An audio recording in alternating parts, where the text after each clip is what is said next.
ভালো। দেখুন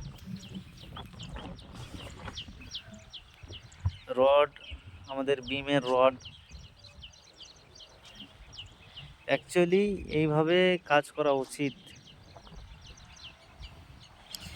ভিতরে তিনটে রড ভিতর দিয়ে যাচ্ছে, কলমের বাইরে দিয়ে যায়নি।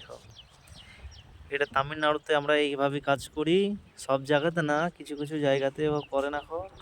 আমাদের এইখানে এই ইঞ্জিনিয়ারের কাছে আমি যে কোনো অনারেরও কাজ করলে এইভাবে কাজটা করি। অবশ্যই এইভাবে দেওয়াটা প্রচুর দরকার, মানে কভারটাও ঠিকঠাক থাকবে। মানে অ্যাকচুয়ালি ভিতর দিয়েই সব ভালো, মানে বাইরে দিয়ে ভালো না কলমের।